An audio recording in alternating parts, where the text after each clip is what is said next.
Good morning! So, ngayong umaga, nagpe-prepare tayo ng ating lunch. Yan, yung ating food for lunch. So, ang ating lulutuin is red beans with pork.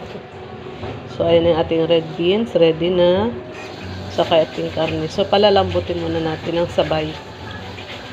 Kasi medyo matigas yung ating red beans. So, ilalagyan natin ng tubig. And then, ating pakukuluin muna. So, ayan, palalambutin muna natin. Pakukulo natin ng mga 30 to 45 minutes. So, ayan, takpan muna natin. Ayan, after 40 minutes, tingnan na natin yung ating pinalambot. So, ayan, kumukulo na. Tingnan natin kung malambot na yung red beans. So, kung malambot na ito, pwede nang slicein. Ayan, malambot na. So, pwede na natin igisa. So, ayan, tanggalin na natin. Palit natin yung ating kawali. Ayan, mainit na kawali. Lagay na tayo ng mantika.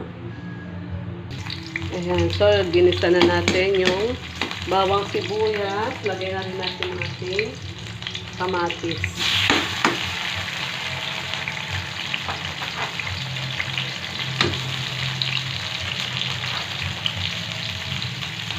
Ayan. So, ang ating gulay na ilalagay sa ating red beans ay upo. So, ayan, islicein pa natin yung ating upo. Ayan, igisa na rin natin yung taba.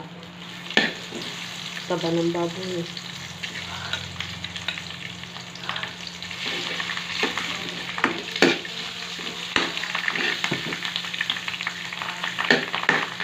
Ayan, lagay na natin para medyo mawala-wala kanyang mantika.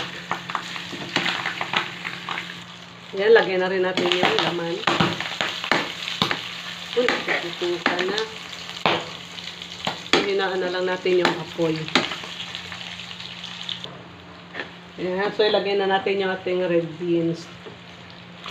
Ayan, para maglasa yung kanyang sarap ng kamatis. So, ayan, nilipat natin sa ating kasirola. Ayan, takpan muna natin ulit. Ayan na, kumukulo na ulit.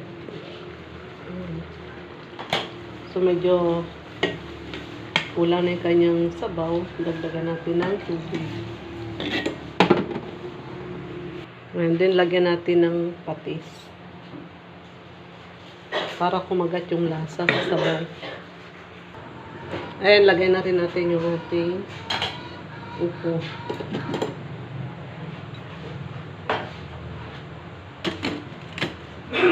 Ayan, so ayan na yung ating ginisang pork with red beans and upo.